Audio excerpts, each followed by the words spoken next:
La Fondation Payot pour la promotion de la lecture, Payot et 7, le MOOC suisse des meilleures histoires de 7.info, vous présente Marque-Page.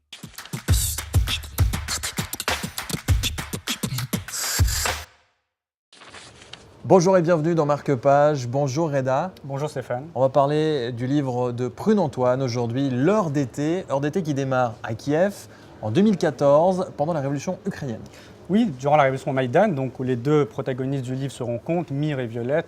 Lui, il est photographe aguerri des terrains difficiles. Elle est journaliste freelance à Paris. Puis elle est là-bas parce qu'elle essaie de vendre des papiers à des médias qui payent. Et puis voilà, il y aura une première rencontre houleuse. Et après, leur relation va évoluer. Comme elle est dans une situation, on va dire, instable, elle se cherche, elle se questionne beaucoup, notamment sur sa maternité. Elle a la trentaine, elle se dit tiens, si je vais aussi tenter ma chance à Berlin, où il se passe des choses. Et c'est là où l'essentiel du livre se situe. Quel est le style? Parce qu'on le dit, c'est le premier roman pour Prune-Antoine, elle-même freelance. C'est quoi son style? Comment on pourrait le définir? Il est implacable, il est très drôle. Moi, j'aime beaucoup sa dégaine.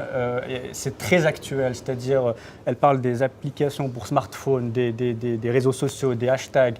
Elle a des répliques et des dialogues au vitriol, parce qu'en fait, elle dresse le portrait aussi de sa génération, celle née début 80, celle qui a connu en partie la crise, qui vit aussi ce chamboulement par rapport au métier, au travail et aux technologies. Et du coup, il y a une forme de précarité. Alors en filigrane, comme elle rencontre beaucoup de gens à Berlin qui tentent leur chance avec des illusions et des rêves et qui se prennent la dure face réalité dans la figure, eh bien, c'est aussi le chamboulement de l'Europe, c'est aussi la peur, le renfermement et puis la xénophobie qui se développe.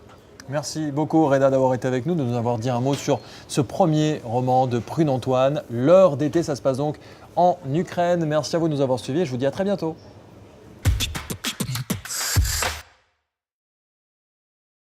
La Fondation Payot pour la promotion de la lecture, Payot et 7, le MOOC suisse des meilleures histoires de 7.info, vous ont présenté Marque-Page.